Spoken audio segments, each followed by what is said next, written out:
un podcast de Cooperativa.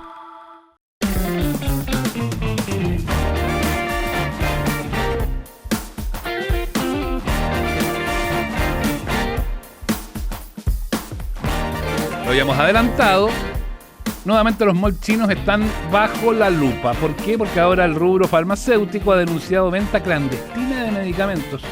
Bueno, esto está prohibido, se sabe por el Código Sanitario, el que limita la venta de los fármacos exclusivamente a las farmacias. Había ocurrido un hecho en Algarrobo, pero después también acá en Santiago se había encontrado.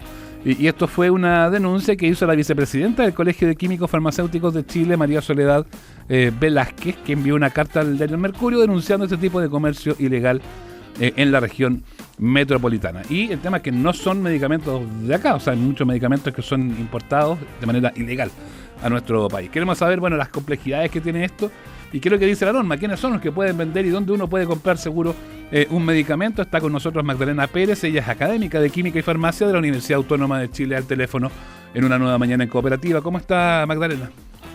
Hola, buenos días, Sebastián. Muy bien, ¿y tú? Muy bien. Bueno, bien llamativo. Esto es cierto que los malls chinos venden de todo, pero ya medicamentos es como mucho, ¿no? Sí, o sea, como que superaron todo lo que uno podía esperar, pero no era como se veía venir, ¿cierto? Se veía venir. Ahora que estén en los malls chinos es lo llamativo, pero la verdad es que yo creo que todos hemos visto venta de medicamentos en ferias libres, en las micros. Yo lo viví en algún momento, claro, por ahí en el año 2008, ¿cierto? 2010 me recuerdo que estuvieron vendiendo medicamentos en las micros. Vendían el Mejoral, me acuerdo. Yo no sé, el paracetamol, el ácido Claro. mefenámico, y en las ferias incluso medicamentos que se venden con receta, ¿cierto? Con control. Estrellita. Es con estrellita verde o estrellita roja, efectivamente. Sí. Entonces Ahora, esto que esté en los malls chinos ya como que en el fondo lo hace más visible probablemente, pero es alguna práctica que todos ya sabíamos que se hacía. ahora, claro, uno ha visto el comercio que se da en la feria, y es cierto, y no es que quiera quitarle gravedad o darle una ponderación distinta a uno a otro, los dos están prohibidos y los dos no corresponden, pero son lo que uno ha visto en las ferias son los medicamentos más o menos habituales y tradicionales de los laboratorios de acá, en fin.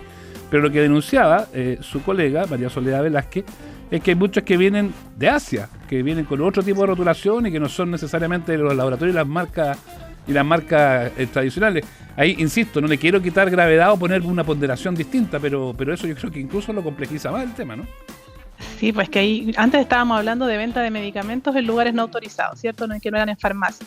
Y era otro el tema, ¿cierto? Ahora tenemos un tema mayor, como usted bien dice, y es el tema de cómo entran estos medicamentos al país. Porque para ingresar al país hay una serie de barreras antes, ¿cierto? Aduana y el Servicio de Impuestos Internos, el Instituto de Salud Pública, que por otra parte tiene que otorgarles un registro sanitario para que estos productos se puedan comercializar en el país, y todo eso es lo que se está infringiendo en este caso. Estos medicamentos que vienen de afuera, que están rotulados, ¿cierto?, en otro idioma que no entendemos, deberían, por la normativa, inclusive cuando ya están autorizados por la autoridad sanitaria para ser comercializados, contar con una etiqueta que esté en el castellano para que nosotros podamos conocer la composición, la dosis, las contraindicaciones, ¿cierto?, la forma de administración, la fecha de caducidad, quién es el responsable de ese medicamento, ¿cierto?, dónde se fabricó, en el caso de que el usuario tenga algún problema con el mismo. Por eso, además, de un tiempo a esta parte, en todos los medicamentos que se venden en la farmacia y en los almacenes farmacéuticos, en fin, y en los lugares permitidos, de un tiempo a esta parte, además vienen con su librito adentro, o sea, algo que antes no ocurría, pero que ahora sí vienen con ese documento que te da cuenta de contraindicaciones, en fin, cosas que son importantes saber antes de poder consumirlo.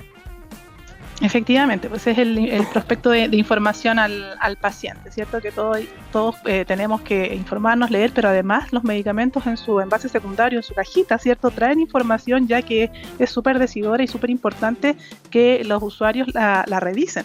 Está el nombre, ¿cierto? Está la dosis, está la forma farmacéutica, si es una cápsula, si es un comprimido, si es un jarabe, por dónde se debe administrar, porque hay personas que incluso hasta eso lo desconocen, ¿cierto? Si es por vía oral, por vía rectal, por vía tópica, en la piel, no sé, ¿cierto? Y también está en otra parte de la carita del envase aparece el registro sanitario. Yo creo que eso es súper importante que la población lo conozca, que revise los envases de sus medicamentos, y tiene que aparece clarito, registro sanitario, número, aparece una N de número y aparece una letrita, claro, que va a depender del tipo de producto. Si ese producto es un medicamento, dice F, ¿cierto? Farmacéutico y un número X.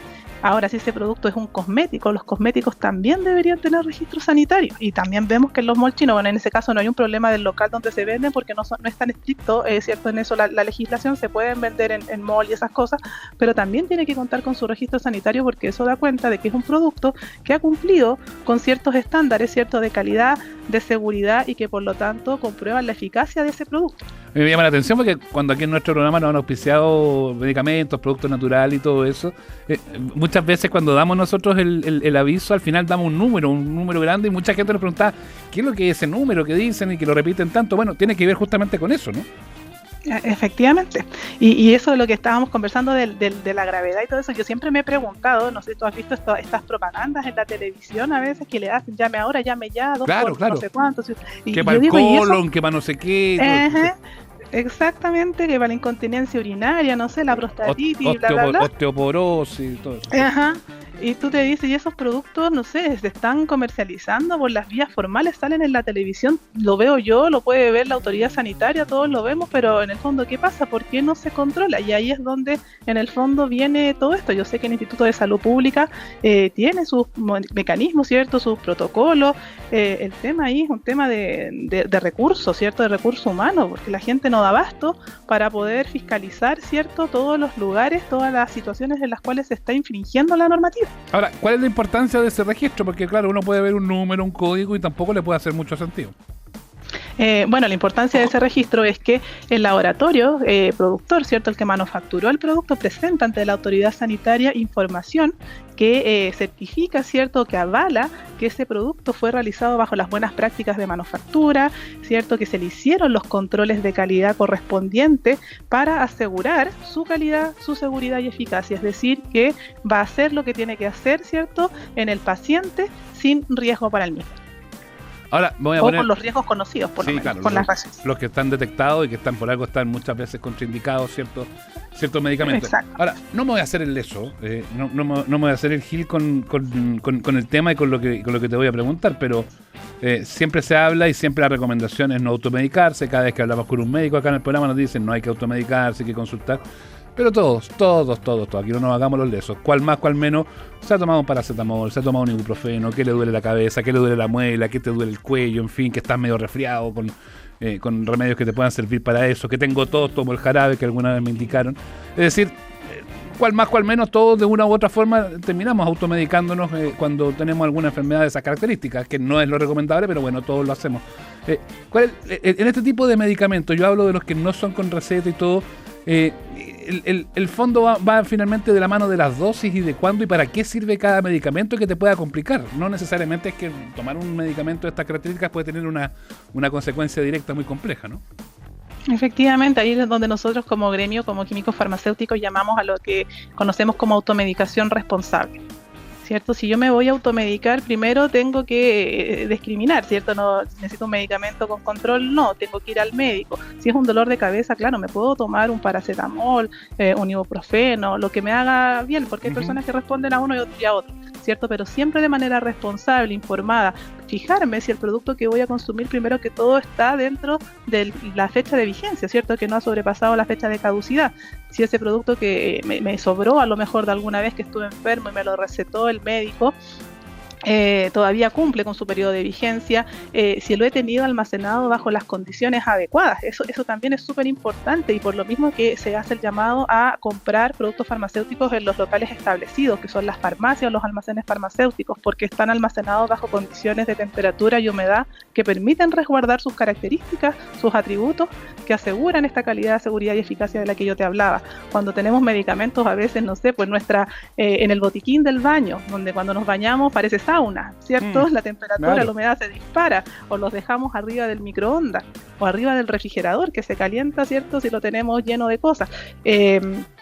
Eso entonces no nos va a asegurar que vamos a tener el efecto que buscamos, y a eso se le llama, en el fondo, si vamos a consumir un producto sin el consejo, ¿cierto? Sin la prescripción de un profesional sanitario, entonces hagámoslo de manera responsable, adquirámoslo en el comercio formal primero que todo, almacenémoslo, bajo las condiciones adecuadas y consumámoslo sabiendo que no vamos a tener ninguna contraindicación con quizás otro medicamento que estemos tomando para alguna patología crónica de base, Eso básicamente. Claro, que nos sirve que si al vecino le hizo bien el medicamento, no implica que a ti te va a hacer bien. Por esto mismo que tú dices, ahí tenemos distintas enfermedades de base a lo mejor y tú vas a tomar un remedio para mejor y resulta que te puede subir la presión, si es que ya eres hipertenso.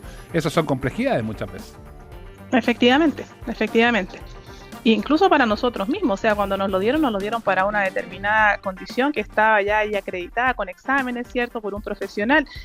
Muchas veces nosotros tomamos medicamentos, pensamos, no sé, me duele la cabeza, pero a lo mejor ese dolor de cabeza me está acusando otra patología. Y yo al tomar un medicamento estoy evitando que se manifiesten los síntomas, los primeros síntomas de esa patología, y después cuando ya en el fondo sigan avanzando, me vaya sintiendo peor, a lo mejor me descubren la enfermedad en una etapa que ya está más avanzada y obviamente va a costar más tratarla, va a ser más peligroso. Ya, ahora, en el momento de fijar, mucha gente se va a la playa en este minuto, allá no hay el acceso que hay en las grandes ciudades a farmacias más completas o que tengan todos los stocks de los medicamentos.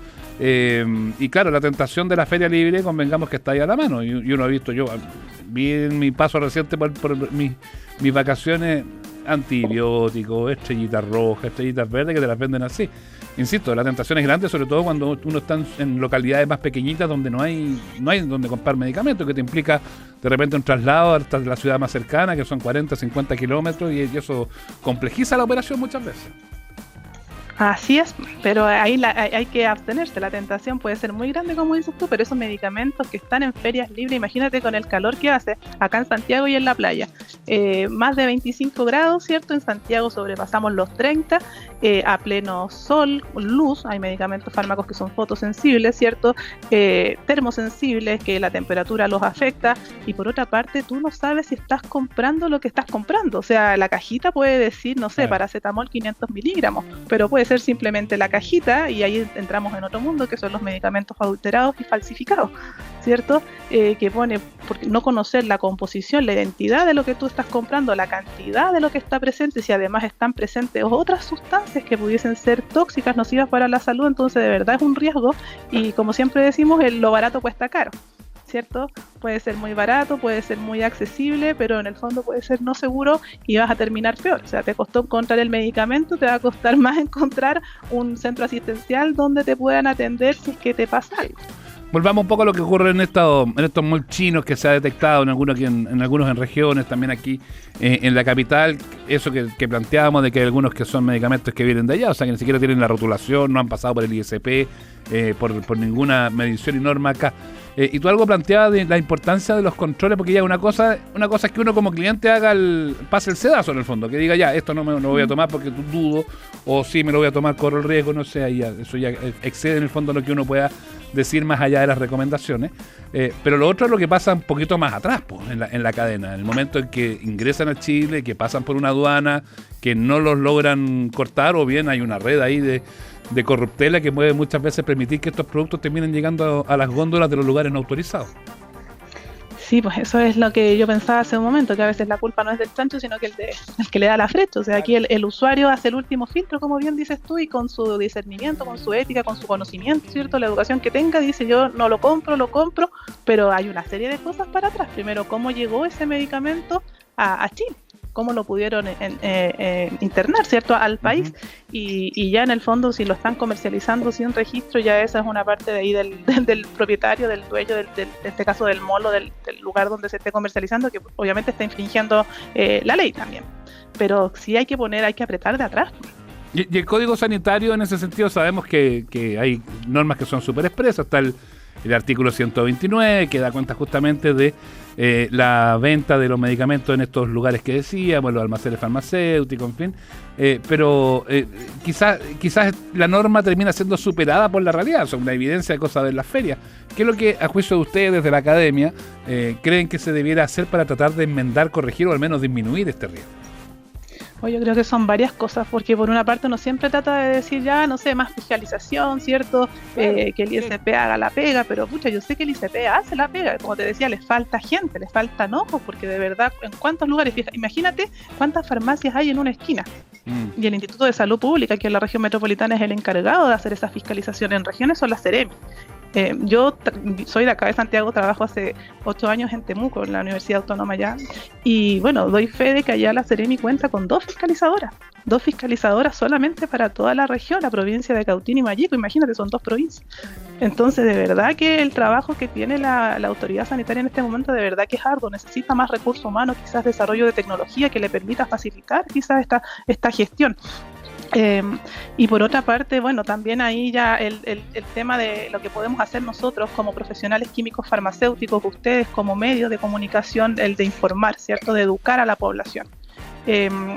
Y bueno, yo creo que por ahí va la cosa. En el fondo tenemos que tratar de difundir lo más que podamos esto, nosotros como academia también de formar profesionales comprometidos con la salud pública y que vayan educando también a su círculo más cercano. Estábamos hablando de los medicamentos, que claro, están estos que se detectaron que eran como para la garganta, pero que no sabemos porque están rotulados ahí en chino. Pero hay otras cosas que no son medicamentos propiamente tal, pero que igual, en este caso, los involucran a ustedes, a los químicos farmacéuticos, que son los productos cosméticos.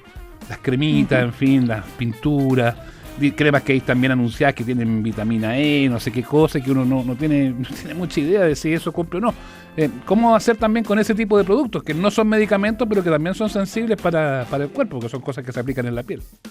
Qué bueno que lo menciona Sebastián, porque la verdad es que yo le comentaba ayer a otro periodista que me entrevistaba y le decía, y de verdad ahora como estoy de vacaciones he tenido mucho tiempo para navegar ahí en las redes sociales.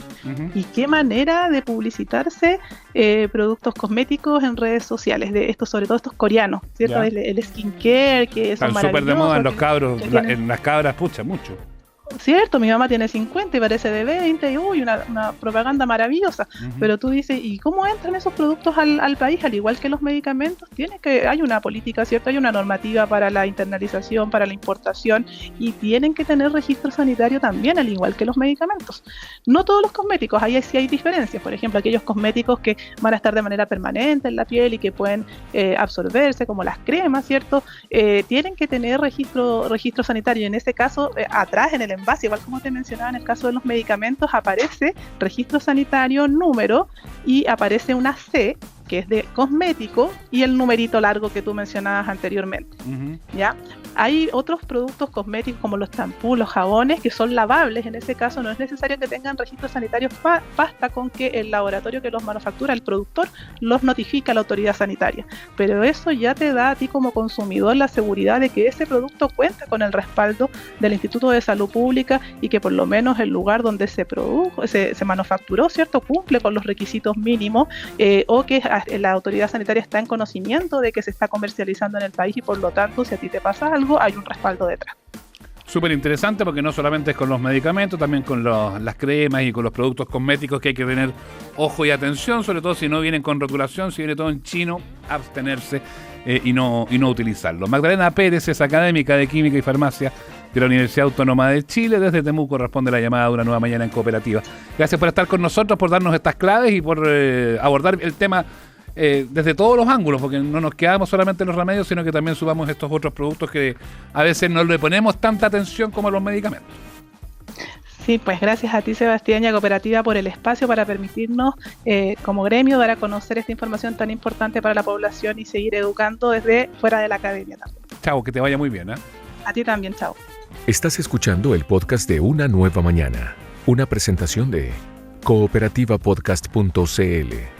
Nos ha llamado harto la atención esta mañana, bueno, desde ayer por la tarde, cuando se conoció esta información en la situación de salud de Marta Larraechea, la ex primera dama, la esposa del expresidente Eduardo Frei, que sufrió un paro cardiorrespiratorio durante tuvo que ser trasladada desde San Antonio a la capital, en fin, una complicación. Y lo que ha llamado mucho la atención es qué fue lo que pasó, al menos de los antecedentes preliminares que se han conocido. Fue trasladada Marta Larraechea, de 81 años, a un CESFAM en Santo Domingo. Estaban en su casa de vacaciones y lo trasladaron hasta allá por una picadura de abeja que se había puesto media fea, en el fondo, que se había inflamado, en fin. Lo habitual.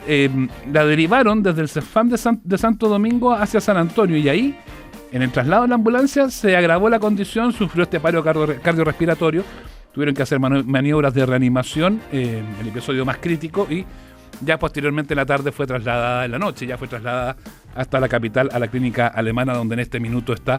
Y estamos a la espera, está de hecho el equipo del diario de Cooperativa por allá, a la espera de un parte médico sobre esto. ¿Qué va desde una picadura de un insecto, de una abeja o de una araña, de algo, a un paro cardiorrespiratorio? Es lo que nos ha generado, por supuesto, las dudas y las inquietudes para tomar en cuenta, sobre todo en este periodo de vacaciones, que a veces uno se encuentra más con este tipo de insectos. Está con nosotros el doctor Cristian Garrido, urgenciólogo de la Clínica de la Universidad de los Andes, para hablar de esto. ¿Cómo está, doctor? Bienvenido. Hola, buenos días y un saludo a todos en sus casas que nos están escuchando. Uno cree que es una cosa media singular, curiosa, pero no tiene nada de singular y curioso. Es más habitual de lo que uno cree, estas reacciones alérgicas, ¿no?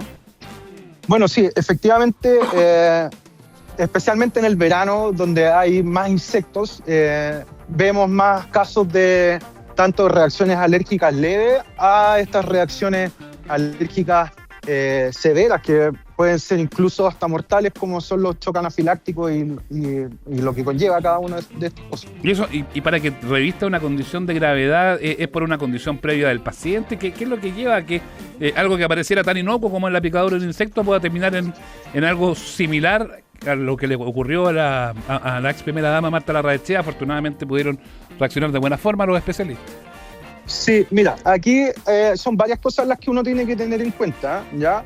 De partida, las reacciones anafilácticas pueden ocurrir a cualquier edad, ¿ya? No es algo propio de los niños o de los adultos mayores pueden ocurrir a cualquier edad, porque es algo que es propio de la persona, de si es que es alérgica o no, claro, a un alimento, a un fármaco o a algún insecto, ¿ya?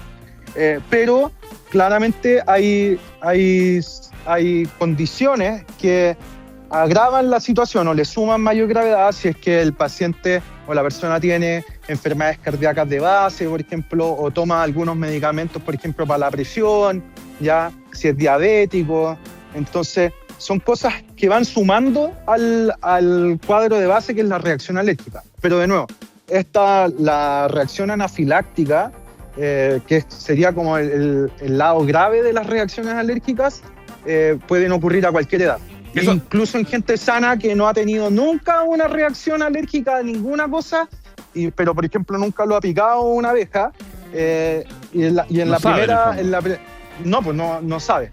Hay gente, o en otras situaciones donde la sensibilización, o sea, tu sistema inmune, la primera vez que se expone al alérgeno, por ejemplo en la picadura de abeja, genera como todo la base para la reacción posterior. Entonces, el problema es en la segunda picada, en algunos casos. Ya, entonces, ahora es llamativo esto que planteas, porque uno más o menos piensa que estas cosas no te van a pasar. Si han pasado, si ya llevas, además, ya eres grande, en el fondo han pasado muchos años, a lo mejor te ha picado algo y no te ha pasado nada, y de un minuto a otro eso cambia. Incluso con la misma alergia al polen pasa muchas veces, como que uno dice, hay años que me da más alergia que otra, o nunca había tenido alergia y de un año para otro me empezó a dar alergia. Esas condiciones van cambiando también en el organismo, en las personas, ¿no? Claro, van cambiando, pero aquí cuando uno habla como de alergia al polen o alergia como a árboles o cosas, ahí hay que ser un poco más fino en el análisis, porque dentro de lo que nosotros decimos como alergia al polen o alergia, hay muchos pólenes, claro. Hay muchos. Entonces, claro, tú dices, yo tengo un poco de alergia al polen de este árbol, pero el de al lado que nunca antes me había expuesto, ahora estoy así, este verano lo he pasado pésimo. Claro. Ya, entonces ahí uno tiene que hilar fino en ese sentido de que las alergias se van sumando también, y no necesariamente es que esta alergia de este mismo polen hoy este año es más severa, porque a lo mejor son varios las exposiciones de distintas cosas. Distinto es la picadura de algún insecto específico, porque ahí, aquí afortunadamente uno tiene el antecedente, por ejemplo la abeja, en verdad, en general dan el antecedente, me picó la abeja, la vi, me picó, me dolió. Y estoy con esto, entonces, claro, me dolió y estoy con esto, entonces uno al tiro como que la alarma de, oye, esto puede ir a una cosa más grave, salta más rápido. Es distinto, por ejemplo, con las mordeduras de araña, que las mordeduras de araña habitualmente ocurren en la noche, por ejemplo, cuando la gente se acuesta o se pone ropa, ¿no es cierto? Que en general hay veces que no se dan cuenta cuando te muerde la araña. Claro, que después aparece la marca. Doc, déjame volver al tema de la picadura de la abeja. Porque obviamente, claro, cuando ocurre este tipo de casos, a lo mejor hay gente que no estaba tan al tanto, le va a dar susto, lo puede picar una abeja, o hay gente que sí. ¿Qué es lo que hay que hacer? Hay que ir a un centro asistencial, así como hizo Marta Larraechea, que fue a un CEFAM inicialmente, y después pasó todo lo que pasó. O bien hay que controlarlo en la casa, hay que poner hielito. ¿Qué es lo que se hace cuando a uno lo pica una abeja?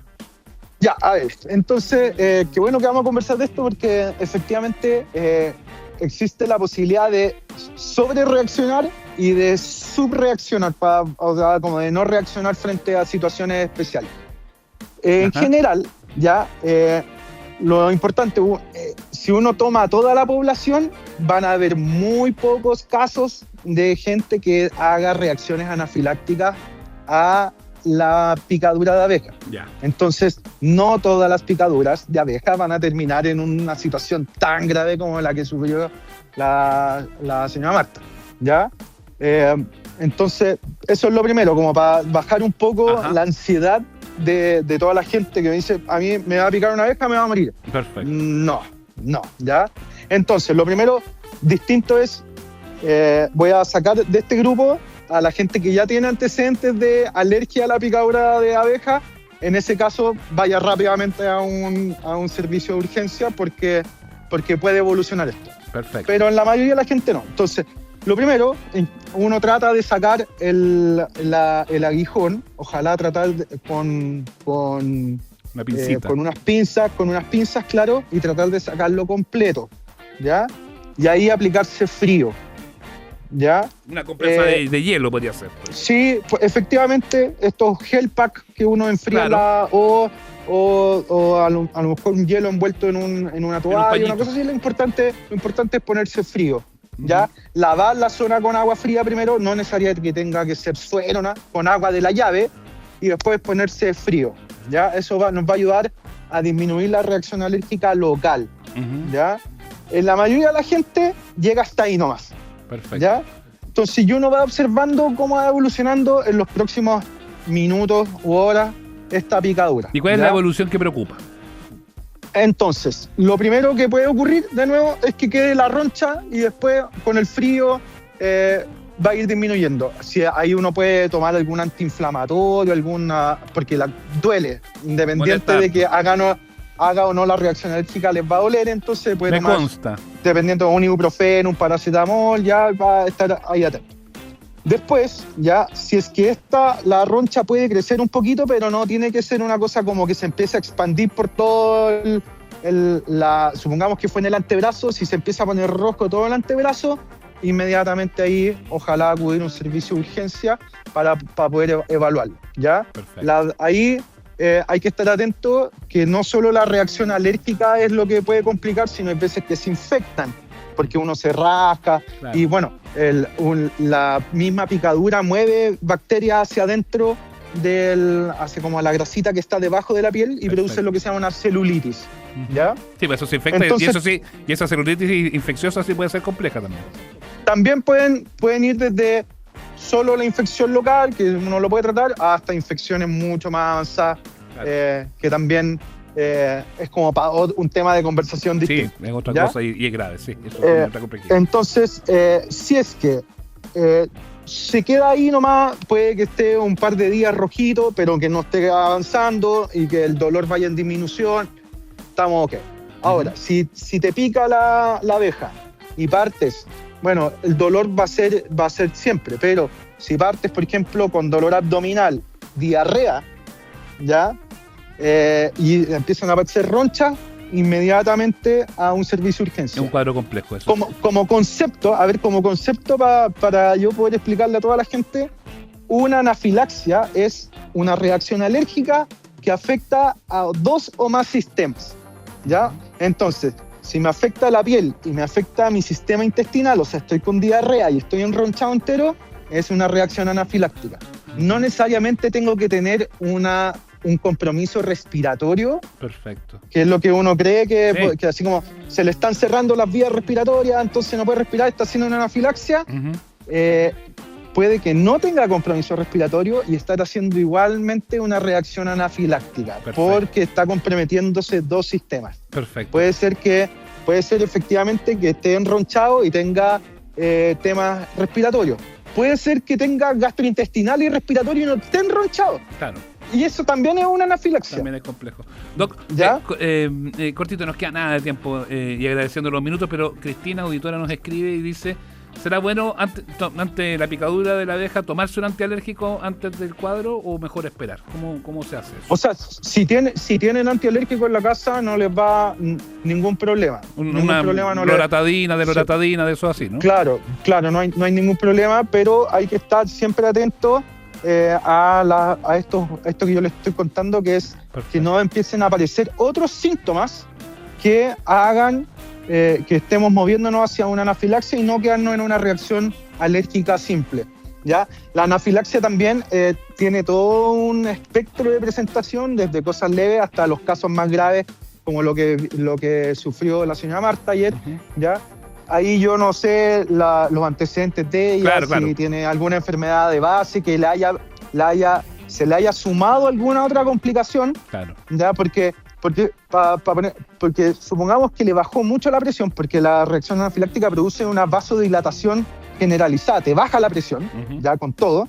Entonces puede ser que si tenía antecedentes cardíacos se le haya agregado, por ejemplo, un infarto, se le haya agregado alguna otra cosa, no lo sé, ¿ya? Así que no, de esa parte no les puedo comentar, pero el tema es que la gente que tiene antecedentes de base va a ser más propensa a tener cosas más graves porque le afectan más, porque pequeñas alteraciones tienen mucho más repercusión. Perfecto. ¿Ya? Perfecto. Ahora, aquí el mensaje que quiero que se quede la gente en la casa es, si tiene dudas, por favor consulte. Ya. Por favor consulte, porque no queremos que se queden en la casa pensando en que no iba a pasar nada y después terminamos lamentando cosas, porque el tratamiento de esto es con medicamentos inyectables. Cuando uno tiene una anafilaxia tiene que pasar medicamentos inyectables para poder detener esto. Entonces, mientras más antes uno lo pase, mejor. Entonces, si tienen el antecedente de reacciones alérgicas graves, apenas tengan la duda, tienen que partir inmediatamente. Perfecto. Si nunca ha tenido antecedentes y tiene la duda, parte igual. No, obvio, ante la duda mejor ir a hacer esa consulta. Interesantísima conversación con el doctor Cristian Garrido, urgenciólogo de la Clínica Universidad de los Andes, a propósito de esto que le ocurrió a Marta Larraechea ayer, la picadura de la abeja, que se generó esta anafilaxia y que la tiene en este minuto ahí internada ya en la capital, primero en San Antonio y ahora acá en la capital. Doctor, gracias por tan clarificadora conversación y por entregarnos estos antecedentes para tomar en cuenta en caso de que pueda ocurrirle a uno o a algún familiar. Feliz de poder ayudar y de compartir para que estemos todos sanos y tengamos un verano feliz, por así decirlo. ¿Ya? Chao, Doc. Muchas gracias. Chao, que estén muy bien y saludos a todos en sus casas. Gracias. Chao. Estás escuchando el podcast de Una Nueva Mañana, una presentación de cooperativapodcast.cl. Ya está con nosotros el señor Osvaldo Alizama, en la sección Magazine de Cooperativa y cooperativa.cl, con su columna semanal de series que trae hartas cositas que están y cositas que van a estar. Osvaldo, ¿cómo te va? ¿Qué tal, Seba? Sí, vamos a hablar de algunos títulos que se vienen, que van a inundar la gran pantalla y el streaming también, porque ya prácticamente el mismo universo cinematográfico el que confluye ahí en las plataformas de streaming y en el cine. Y vamos a partir, Seba, con una de las películas más esperadas por un lado y por otro comentadas de este año. Y tiene que ver con Michael Jackson, el rey del pop, así que partamos con esto que es sencillamente Mike.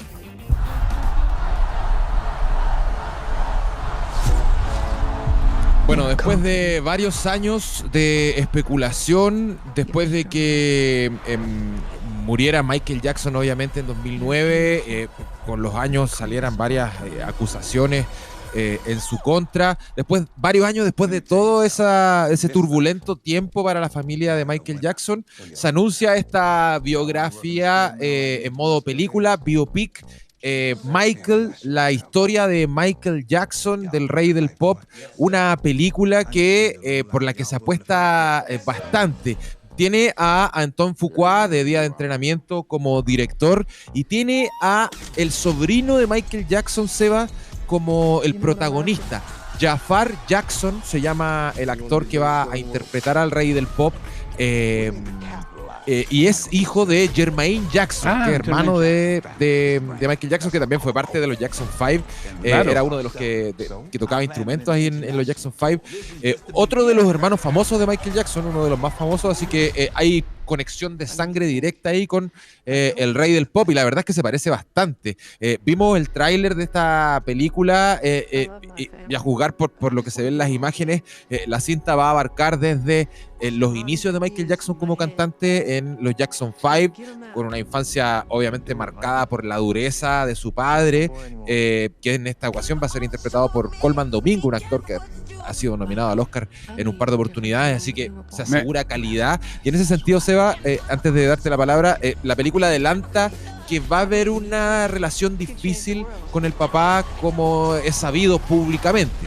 Dime. No, es que me acordé, ese era lo que estoy interrumpiendo a una. Me acordé que Jermaine Jackson estuvo en Chile. Ahí en los principios de los 90 vino a un estelar de la tele.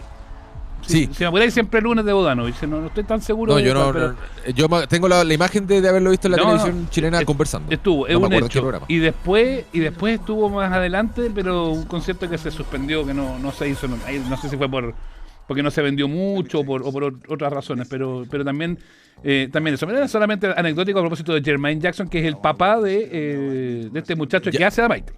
Sí, Jafar Jackson. Y esto también da cuenta, Seba, de que obviamente la familia y los administradores del patrimonio de Michael Jackson están detrás de esta película. Claro, por ende, es una especie como de historia oficial de lo que va a ocurrir. Oye, lo hablamos siempre, eso sí, las historias oficiales a veces son media fomeque.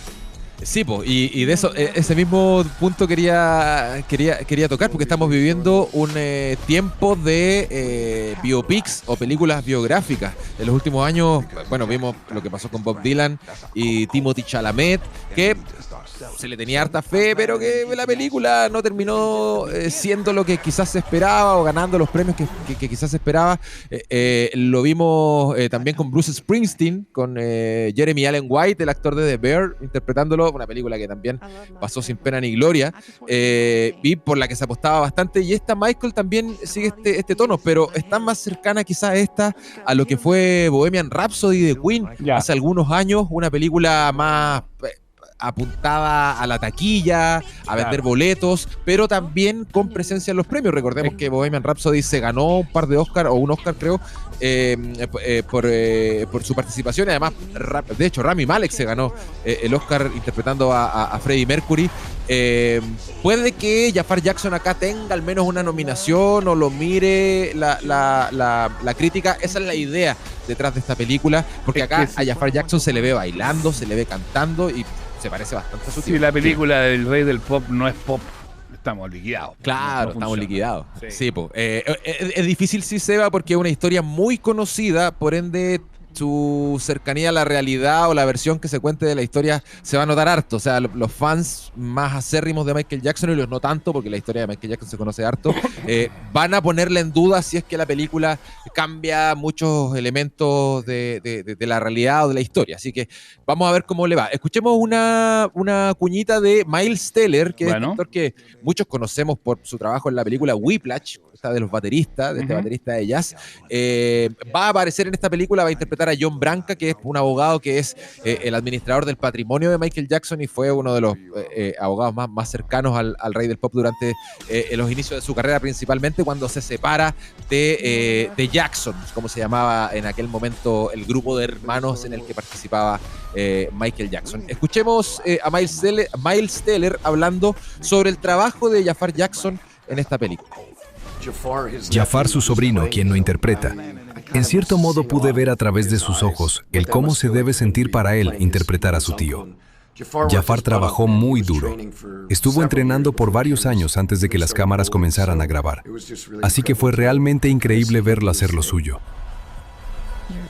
Bueno, la presión ahí para Jafar Jackson igual es importante, Seba. Hay que mencionar eso. Pero me parece que va a salir airoso a jugar por este primer tráiler. Me parece que se ve bastante bien.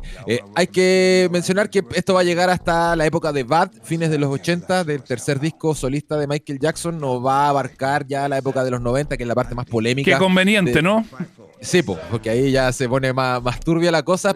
Va a llegar hasta Bad, que diría yo el peak de la carrera de Michael Jackson. Va a incluir obviamente Thriller, el excelente Off the Wall, que es el disco debut solista de Michael Jackson. Así que una película en la que se tiene harta fe, hartas fichas puestas, y que vamos a ver en qué deriva el 24 de abril cuando llegue a las salas de cine. Posteriormente va a llegar alguna plataforma. No sabemos por ahora quién se va a llevar esa buena torta. Va a ser sí, claro. Ahí hay que ver qué plataforma se la queda, pero bueno, la experiencia de verla en cine yo creo que va a ser incontrarrestable, sobre todo en una sala de buen sonido, una IMAX. Va a ser notable eso. Por supuesto. Uno de los eventos cinematográficos del año, me atrevo a decir, esta película Michael de Michael Jackson, la película biográfica. Queda todo en familia, sí, pero vamos a ver qué deriva esta cinta. Tengamos fe. Sí, tengámosle fe. Hablando de biopics, se supo hace algunos días otra que es muy esperada y muy ambiciosa también. Me tiene aterrado a mí. Ya, vamos a conversar en profundidad, Seba, porque esto es la película biográfica de The Beatles, o las películas biográficas de The Beatles. Bueno, un proyecto bien ambicioso, el que comanda Sam Mendes, que lo conocimos, bueno, tiene muchas películas, pero lo más reciente que hizo 1917, esta película de guerra que estuvo nominada y ganó varios Oscars también. Y ahora se vuelca algo totalmente distinto, un proyecto cinematográfico de los Beatles. ¿Por qué? Porque son 4 películas biográficas, cada una de ellas enfocada en cada uno de los 4 integrantes de la mejor banda de rock de todos los tiempos. Sabemos los actores ya que van a interpretar a cada uno de los Beatles. Tenemos a Paul Mescal, que estuvo compartiendo pantalla con Pedro Pascal en Gladiador 2, como Paul McCartney. Tenemos a Joseph Quinn, actor de Los Cuatro Fantásticos y Stranger Things, como George Harrison. Tenemos a Barry Keoghan, que es mi favorito porque es el que más se parece, sí, como Ringo Starr, y a Harris Dickinson, que es el menos conocido de este cuarteto de actores, como John Lennon. Y conocimos, Seba, las primeras imágenes de... Una fotito, ¿no? Sí, fotitos de cómo van a lucir los actores. Y aparecen varias épocas. Paul McCartney aparece en la primera época de The Beatles. De hecho, aparecen tocando en The Cavern, este mítico club de Liverpool. Harris Dickinson como John Lennon, me parece que es el que menos similitud tiene con el original. Pero ahí la foto era del Lennon ya melenudo. Más adulto. Claro, más hippie, más rockero. Me parece que de la época del álbum blanco es la que están recreando en esta fotografía. George Harrison en la época final de Abbey Road, ya cuando los ánimos estaban caldeados. De hecho, la cara de Joseph Quinn en la foto lo dice todo. Y Barry Keoghan, me parece que en la época del Yellow Submarine, por el bigote y el pelo de este actor, se puede apreciar que las películas biográficas, que no se sabe por ahora en qué orden van a aparecer, cuál se va a estrenar primero, o si se van a estrenar todas juntas, va a ser compleja la promoción, pero me parece que son películas que un poco se venden solas, porque ya los fanáticos de los Beatles deben estar haciendo la fila. Si la primera es mala, las que vienen después... Es que claro, yo ahí, si yo fuese Sam Mendes, estrenaría todo de una. Pero dicen que van como por año. Eso es lo que yo había leído, pero que claro, no hay claridad todavía. No hay claridad todavía. Yo creo que algo que están conversando es una campaña promocional bien compleja la que se va a tener que hacer. Cómo se estrenan las 4 al mismo tiempo. Se van a exhibir las 4 al mismo tiempo. Vamos a ver 6 horas de cine por función. Bueno, ahí vamos a ver qué pasa con esto. Vamos a tener que esperar algunos años, sí, Seba, porque este proyecto está proyectado, valga la redundancia, para abril del 2028, así que falta harto todavía para verlo, pero vemos estas imágenes. ¿A ti te aterraban? A mí me tranquilizan un poquito. Yo sé que es difícil a mí me aterra más que porque yo encuentro que el casting está bien hecho, porque se parecen dentro de todo, claro, cual más, cual menos, son parecidos. Pero me aterra la óptica y el ángulo de la historia de los Es que es Beatles. difícil, Sí, es difícil. Bueno, hay que mencionarlo, como la de Michael, esta cuenta con el patrocinio de Paul McCartney, de Ringo Starr y de la familia de Lennon y de Harrison, así que también es como una historia oficial. Obviamente se van a mostrar las peleas y las discusiones, algo que ya hemos visto hasta el hartazgo en documentales, así que... El de Get Back, que a propósito que está sonando, Ahí queda todo claro. el documental Get Back que está en Disney, si no me equivoco, Sí. es súper claro de las... Y ahí hizo que, si ya tenía yo una admiración muy profunda por George Harrison, ahí ya pero quedó como mi Beatle favorito, porque Sí, fue el único que se les paró a los otros dos que estaban en esa guerra de ego medio insoportable.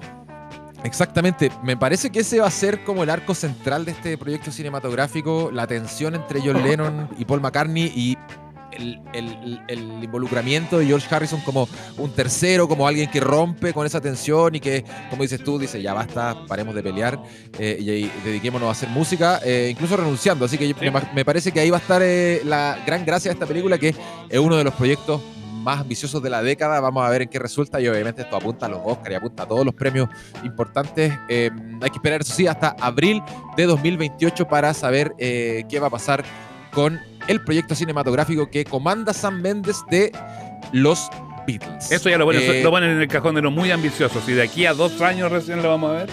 Sí, pues falta harto todavía y hay que ver cómo sale el tráiler. El primer tráiler que yo creo que va a salir el próximo año, a finales de este año también podría aparecer. Así que vamos a ver en qué deriva. Bueno. Vamos a comentar otro tráiler que apareció. Esto es El Diablo Viste a la Moda 2. Una de las películas, Sebas, más esperadas, 20 años exactos después de que apareciera la primera película protagonizada por Meryl Streep y Anne Hathaway. Vuelve El Diablo Viste a la Moda, Devil Wears Prada, la segunda parte, haciéndose cargo, Seba, de los años que han pasado, 20 años, sigue a los mismos personajes. Tenemos a Anne Hathaway como Andy Sachs, que es esta aspirante a trabajadora de la industria de la moda, que finalmente obviamente lo logra en la película, una película que es un clásico de domingo, un clásico del cine, que va a volver este 1 de mayo de 2026 con un tráiler que lo publicamos en las redes sociales de Cooperativa hace algunos días y tuvo un impacto bien importante. Es una película, una saga ahora, muy querida por la gente, así que también, al igual que Michael, va a ser uno de los eventos cinematográficos seguramente del año, este estreno de El Diablo Viste a la Moda 2. No va a ser una película que quizás apunte a la crítica o a la gran calidad como a la revelación cinematográfica, pero sí va a ser un impacto en taquilla, me atrevo a decir, esta película. Firmo al tiro, Seba, que va a superar la barrera de los $1.000 millones, que es como el mínimo que se le pone a las películas de este estilo. Así que el 1 de mayo vuelve El Diablo Viste a la Moda 2, obviamente con Anne Hathaway, Meryl Streep y Emily Blunt encabezando el elenco de esta esperada película, que esperemos sea tan buena como la primera parte. Este domingo es domingo de Super Bowl del fútbol americano en Estados Unidos. Osvaldo Lizama, ¿por cómo conecta el Super Bowl con el cine? Sí, un espacio para ver trailers. Cada anuncio tiene un costo de $10 millones por 30 segundos, así que acá los estudios sacan la billetera y apuestan por lanzar trailers. Va a haber algo nuevo de la película de Michael Jackson. Faltan poquitos meses para su estreno, así que algo va a haber ahí. Va a haber algo nuevo de Scream 7. Va a haber algo nuevo, y esto es parte de lo más interesante, de Avengers Doomsday, que es la gran apuesta de Marvel para este año, que va a reunir a todos los actores de Marvel, incluido el chileno Pedro Pascal. Algo de la cuarta película de Spider-Man también se puede ver. La quinta entrega de Toy Story también podría aparecer. Y hablando de Pedro Pascal, lo más seguro, esto está firmado, de que va a haber un tráiler de El Mandalorian y Grogu, que es la película que va a protagonizar el chileno en el universo Star Wars y que va a llegar a los cines el 22 de mayo. Así que hartos trailers, aparte de lo que va a hacer Batman en el escenario, que también se especula mucho con lo que va a mostrar, están estas películas que van a debutar con nuevas imágenes. Atento ahí con lo de Avengers y Spider-Man, que va a ser parte de lo más comentado en las redes sociales durante la emisión del Super Bowl, que al final el partido me parece que es lo que menos importa, lo que más importa son los trailers y el show. El partido no importa a los gringos nomás. Claro, le importa a ellos. Al resto y a del los planeta, fanáticos del fútbol americano también. Al resto del planeta, lo de Bad Bunny cobra mucha vigencia, sobre todo después de que el fin de semana pasado hablara ahí en los Grammy. Y bueno, esto que tú dices de los trailers de películas, no solamente para los trailers de películas, estas pausas comerciales del Super Bowl son el lanzamiento para todas las empresas de sus productos, en este caso 2026, de los autos, comida, en fin, de toda es muy importante. Se anuncian incluso productos nuevos, Seba, claro, se anuncian videojuegos, Seba, nuevos, se anuncian películas también que no se sabe. Acá tenemos una lista de lo que se sabe que se va a mostrar, pero también se anuncian proyectos nuevos y bueno, $10 millones cuestan 30 segundos de publicidad, así que bueno, es una locura la verdad el dinero que se mueve acá, pero acá están las grandes apuestas del año de las empresas que producen contenido audiovisual, al menos en el Super Bowl. Bueno, Tom Brady, el futbolista americano, ni te cuento la plata que ganaba siendo futbolista, y después apenas colgó los botines, por decirlo de alguna forma, como en el fútbol, pasó a ser comentarista de la Fox, de la cadena televisiva, y gana el doble de lo que ganaba como futbolista. Imagínate la cantidad de plata que mueve el fútbol americano. No, es tremendo. La industria del entretenimiento en Estados Unidos es una cosa como que no podemos dimensionar acá en Chile. Es bien complejo ver la magnitud del dinero que se mueve, la magnitud también de masividad que tienen los eventos. Y eso se ve en el Super Bowl, se va a ver reflejado. Este domingo va a emitirse el Super Bowl a las 20:30 horas de Chile, y se va a poder ver a través de la señal de ESPN y en el streaming también en Disney Plus. Vamos a estar todos ahí sintonizando, bueno, no solo lo que haga Bad Bunny, sino que también lo que va a mostrar Green Day, que es la banda que va a abrir, entre comillas, este espectáculo. Dos artistas que se han parado duramente frente al presidente Donald Trump, así que seguramente, sí o sí, los shows van a ir por ese tono. Perfecto. Osvaldo Lizama nos ha traído hoy una revisión no solamente del streaming, de los estrenos, sino que también algunos bocadillos de cosas que se van a poder conocer más adelante, y también esta conexión singular que se da entre el Supertazón del domingo y los estrenos de películas, de cine, también de series en la televisión. Osvaldo, bueno, la próxima semana hacemos el barrido de todo lo que se dijo. Sí, ahí revisamos todo y analizamos, desmenuzamos lo que pasó en el Super Bowl. Eso, un abrazo, que te vaya bien. Abrazo, Seba. Chau. Estás escuchando el podcast de Una Nueva Mañana, una presentación de cooperativapodcast.cl. Ya, hablemos de las aplicaciones, hablemos de inteligencia artificial, hablemos de lo que pasa con las aplicaciones de citas, como ya decíamos, Tinder, Bumble y otras. ¿Será cierto que el algoritmo puede ayudarnos a encontrar el amor verdadero, o será medio azaroso y medio casual nomás, que sirve para que la gente conecte, pero de ahí para adelante va más de lo que pasa ahí en el cara a cara, en el encuentro real, ya dejando un poquito afuera la virtualidad? Queremos hablar de esto con Macarena Caroca. Ella es especialista en data mining, gerente de operaciones de iProspect Chile, que está con nosotros en Una Nueva Mañana en Cooperativa. ¿Cómo estás, Macarena? Bienvenida. Hola, muchas gracias por la invitación. Voy a partir siendo indiscreto. ¿Has usado alguna de estas aplicaciones o no? Por respeto a mi marido voy a omitir esa respuesta. No, mentira. Muy bien. Debo admitir que en mi época universitaria la utilicé siempre como juego, pero ya han pasado años de eso, pero sí. Ya, y ahora en feliz matrimonio. Ahora en feliz matrimonio, tal cual. Perfecto. Oye, yo tengo esa idea de que finalmente esto es como meterse en un catálogo y buscar, y después de ahí para adelante va muy de la mano de lo que pueda pasar en el cara a cara, más que en lo de la virtualidad. ¿O es cierto que toda la data que se cruza, las informaciones que te pide la aplicación y todo eso sirven como para depurar un poquitito el perfil que se busca?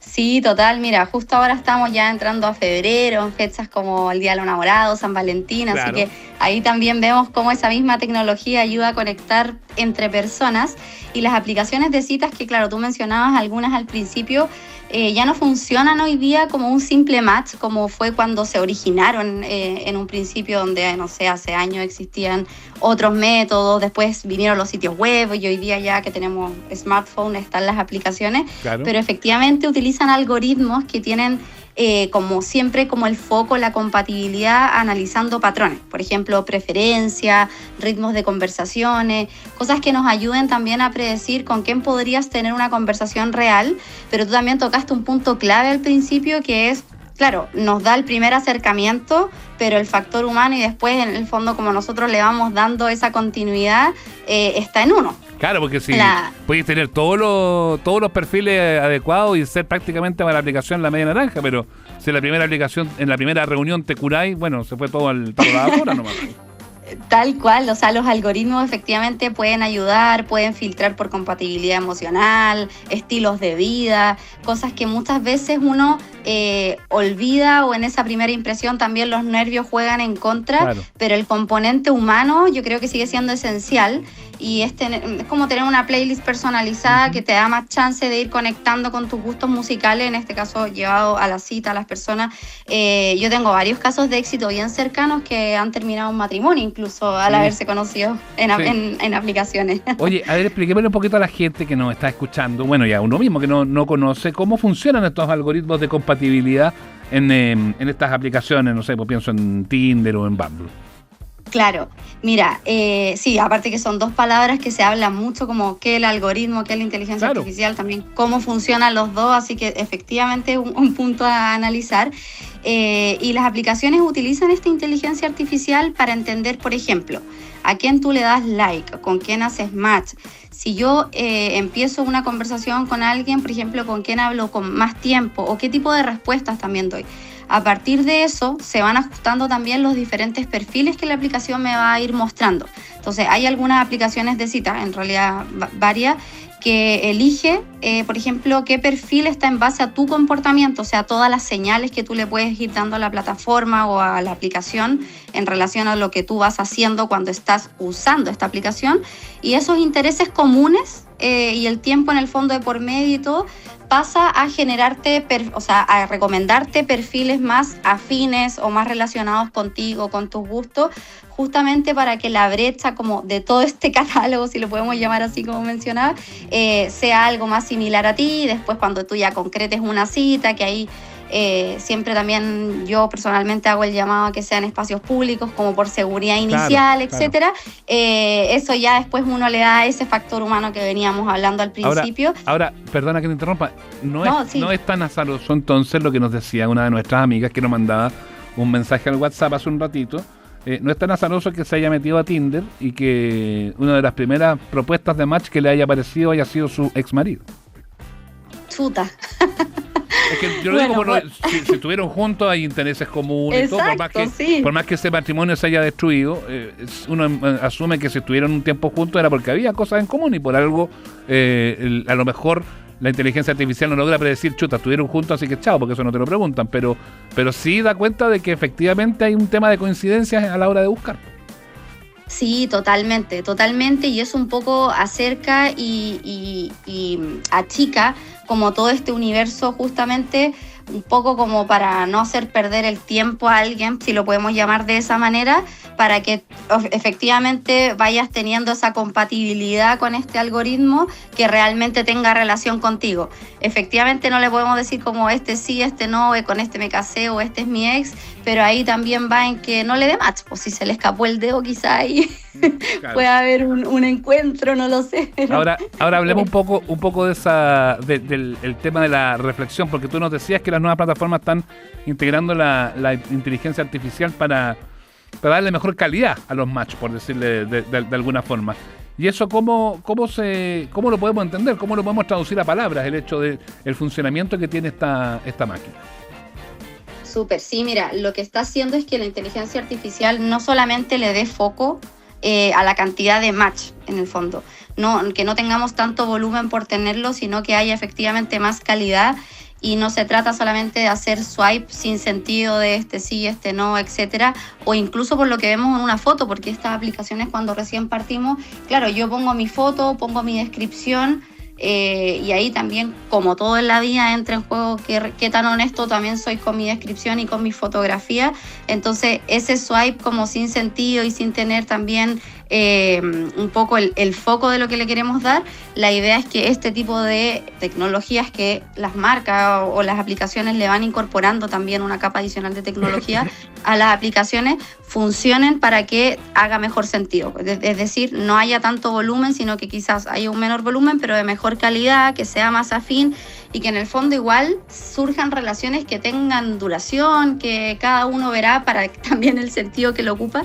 Hay unas más pasajeras que otras, claro, pero en realidad el sentido y el foco que uno le quiera dar a la aplicación y el objetivo por qué estoy buscando una cita, que le sirva a cada uno de manera personal, ahí no entro a juzgar a nadie, pero que sí sea alguien que realmente te haga sentido a ti como persona con todos estos gustos y todas estas señales que uno le da a las plataformas, que las digieren y así también te entregue un resultado más cercano a ti. Claro, porque eso, ahí hay una cosa que es bien importante en lo que tú dices, porque muchas veces se piensa, claro, casi como en el sueño del amor eterno, pero hay muchas veces que no quieren eso los que están metidos ahí, pues simplemente quieren una relación más pasajera, un encuentro de una vez, fugaz incluso, y no mucho más que eso.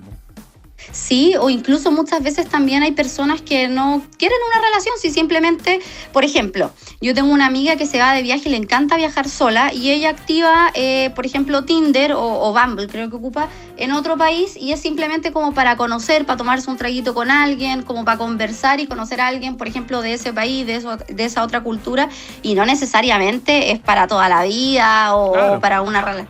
Entonces, en realidad, para gusto los colores, hay de todo tipo de opciones, pero ahí cada uno le va dando el objetivo también a la aplicación, pero con ese foco en el fondo, que es que el perfil con el cual tú vas a hacer match, que te vas a juntar para lo que uno quiera, sea en el fondo más cercano a lo que tú puedas tener de interés, un punto en común y no sea una junta en vano y que sea aburrido, porque también puede pasar, sí, de que no haya tema de conversación y ahí quedamos y duró 5 minutos, entonces hay una lata, fome. Sí, pues ahora ahí entramos a eso otro, o sea, la inteligencia artificial o estas máquinas o estas aplicaciones son como una suerte de afinadores de citas, por decirlo de alguna forma, o sea, y ahí donde uno dice, bueno, ¿es necesario que la máquina intervenga en la búsqueda del amor o de la amistad o de la pareja? Ahí como necesario o no, yo creo que nosotros, a ver, la IA no es un requisito, o sea, no está un requisito para enamorarse y tampoco hace más eficiente el proceso, porque yo creo que de que nos ayuda, sí, nos ayuda como un complemento para no tener que pasar por cientos de perfiles, hasta encontrar a alguien afín, pero la calidad, la perduración de esto y también el camino que nosotros queramos ir siguiendo con este match, lo vamos a dar nosotros. Entonces yo digo siempre ahí como un complemento. De hecho me estaba acordando justo ahora también de que hay un caso de una persona, de un ruso, que él generó con inteligencia artificial también, creo que integró ChatGPT con Tinder, y él generó su propio agente personalizado. Entonces, en relación a sus gustos, sus intereses, etcétera, él lo personalizó muy bien para lo que él estaba buscando y analizó miles y miles y miles de perfiles, lo cual fue generando una lista cada vez más acotada, y él terminó en un matrimonio el 2023, si no me equivoco, un caso bien conocido. Entonces, claro, es un complemento, pero no es un requisito también el tener el tema de la inteligencia artificial, si está, obviamente hay que usarla a favor y también con criterio. Yo te voy a ser súper honesto, yo el amor así como tú lo describes en la historia del señor ruso, lo encuentro una lata. Sí, bueno, por eso digo de gustos colores, hay de todo. Poco mariposita en la guata encuentro yo. Claro, y además que igual hay muchas personas también que utilizan esto porque, no sé, el estilo de vida, quizás son más tímidos, en realidad no todas las...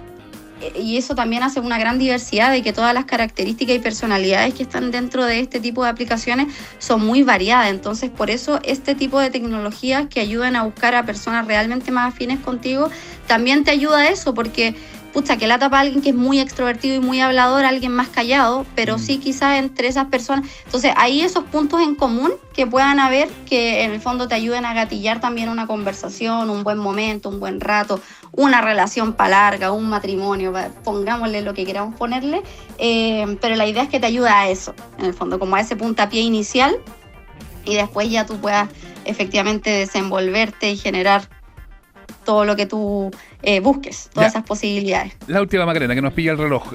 ¿Consejos que le darías a las amigas y amigos que están escuchando la cooperativa hasta ahora para hacerla bien, para no pifiarle y que sea una decepción? Eso, primero que todo, honestidad, porque después, claro, si nos ponemos ahí bien harto filtro, ahora que también está harto de moda todo esto, después vamos a vernos ahí en persona y quizás nos llevemos una sorpresa. Entonces, ser honesto en el perfil, como dando ahí una recomendación desde ya más de lo estético, de lo auténtico que nosotros podamos querer generar esa conexión. Y desde el punto de vista de la seguridad también, como para tenerlo en cuenta, si es que nos vamos a juntar con alguien en el cual no tenemos ningún vínculo a nadie en común, que siempre sea en espacios públicos, en un espacio donde realmente, si es que algo ocurre, no nos pille o no nos genere algún riesgo para ir conociendo a la persona. Entonces eso yo creería que son la seguridad primero siempre, y también la honestidad en el perfil de cómo también nos vamos a mostrar dentro de estas aplicaciones.